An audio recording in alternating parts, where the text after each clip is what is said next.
Hermvids with Mr. Herman. Educational videos about reading and writing.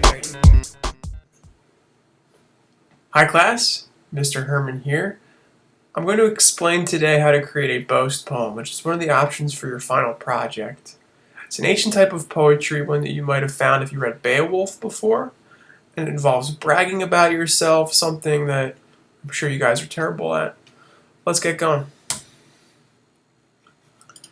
I borrowed from an eHow article about how to create a boast poem, but the concept is that you are introducing yourself like you're some sort of epic hero, announcing to the world who you are. You're going to over-exaggerate about who you are, but it's going to be based on reality.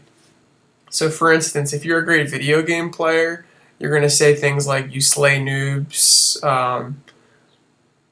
every day for the rest of eternity, some sort of hyperbole that over-exaggerates.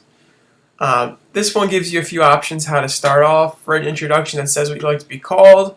For instance, instead of Mr. Herman, English teacher, I could be the Herminator, something like that. You can establish context for your identity. For instance, like you could take you being a student and say that you are a ward of the Latin arts, something like that. You describe your famous exploits. You over-exaggerate things you've done. If you've scored soccer goals before, if you have made beautiful outfits, you over-exaggerate all this stuff. You base it on reality. You list qualities, adjectives, traits that enable you to stand out.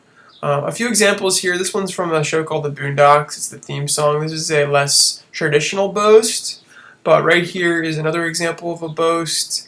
You give yourself some sort of absurd epic title, you over-exaggerate yourself as if you are a hero, and you make it full of hyperbole and strong diction and language. So I look forward to see what you come up with if you choose this option.